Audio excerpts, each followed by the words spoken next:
Las Palmas is the largest city with the biggest population of the Canary Islands, and is the 7th largest if we count the cities in Spain too.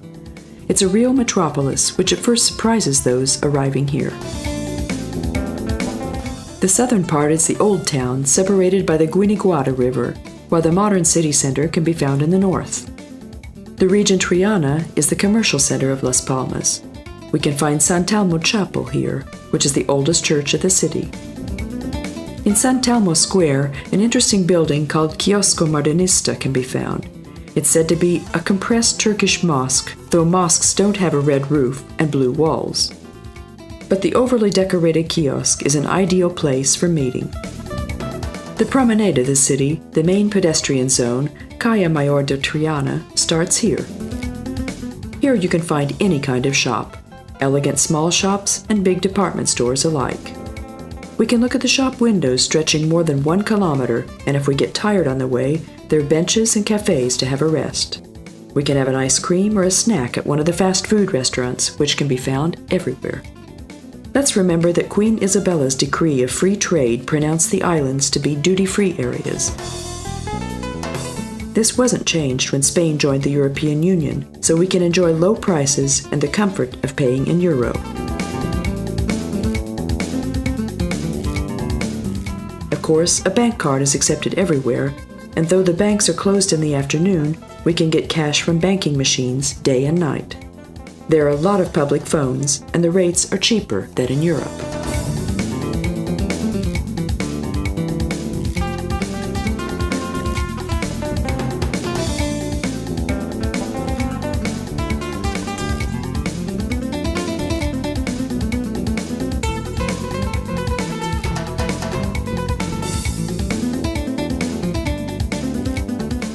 Paris Galdo's Theater functions as an opera house and concert hall with excellent acoustics. It's the home of the oldest orchestra of Spain, Las Palmas Philharmonic. The building dates from 1890 with a neoclassic facade and Renaissance and Andalusian elements. The theater was named after the well-known writer who was the first representative of Spanish realism. If we cross the river, which has since dried up, we can find the real old town of Las Palmas. Its most famous building is Casa de Colon, that is Columbus House, which was the palace of the first Spanish governor of the island, Pedro de Vega. Above its entrance, the coat of arms of the Vegas can still be seen. The piquancy of the actually symmetric building is that all its doors and windows are different from each other. Wooden balcony, small trellises and folding shutters, lead glass mosaics, and Gothic stone frame, wrought iron grates, and carved ornaments. There's a lot to admire. Christopher Columbus was born in Genoa in 1446. Before becoming a captain and discoverer, he had lived on drawing and selling sea maps. He may have heard of the Viking Leif Erikson during his first voyage, who had discovered a new world over the Pillars of Hercules.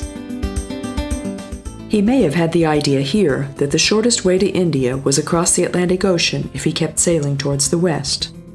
Then Columbus started looking for, as we would say today, a sponsor for his adventure. The books and films about him, for example, the famous 1492, relate in detail how he was able to gain the support of Spanish Queen Isabella. The fleet consisting of 3 ships left from the harbor of Palos, and it took 6 days to get to Las Palmas. The Pinta was seriously damaged, so they spent 4 weeks here repairing it. During these weeks, Columbus lived in the governor's palace, which was his accommodation during his later voyages too. Today in the building there's a museum featuring Columbus's life and voyages. We can see how he got eternal merits by his mistake.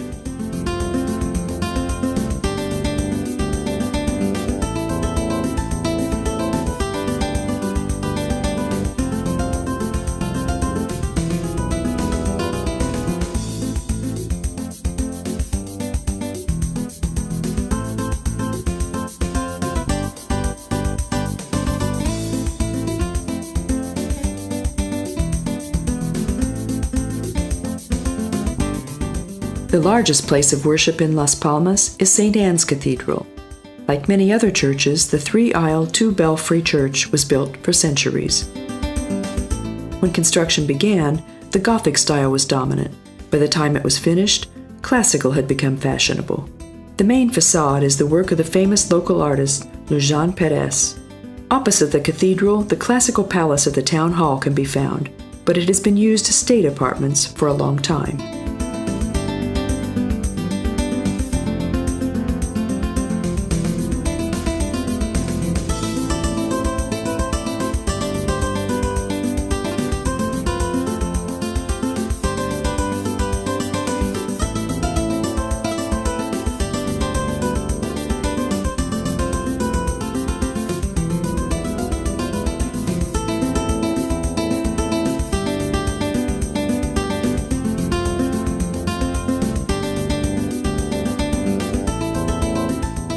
In the square between the two buildings are life-size statues of hunting dogs.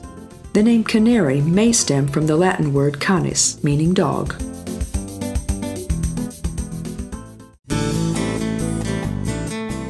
The colorful cube houses in the mountain are reminiscent of the architecture of the Greek islands. The Baroque palace standing behind the row of palm trees is as beautiful as a fairy tale. It's the seat of the local literary association.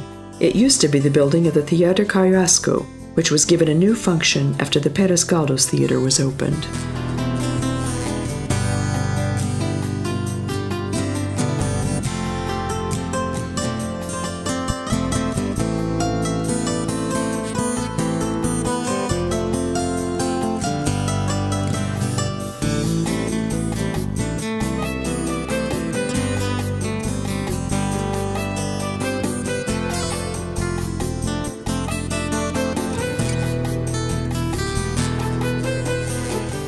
St. Francis Fortress was built in case attackers managed to overcome the coastal De La Luz fortress.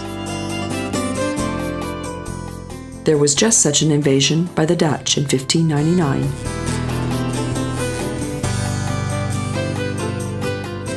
In the middle of Doramos Park, the Santa Hotel can be found. Catalina is the most elegant hotel of the city, where there's also a casino. The so-called Canary Village was built in the park. According to Nestor de la Torre's plans, it's to show all that is beautiful or interesting in the architecture of the islands inside one group of buildings. So there are some beautifully carved wooden balconies, towers, decorated lattice, and carved stone frames. These form the edge of a cobblestone square planted with palm trees, which is at the same time the terrace of the restaurant here.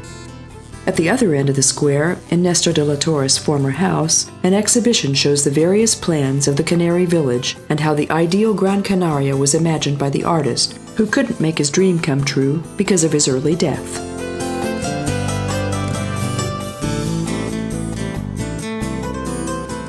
Canteras Beach has a favorable location due to two reasons.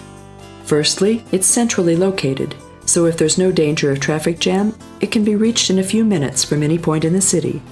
Secondly, a natural rock dam 200 meters from the beach protects it from strong waves. The 3.5-kilometer long beach is big enough not to be crowded.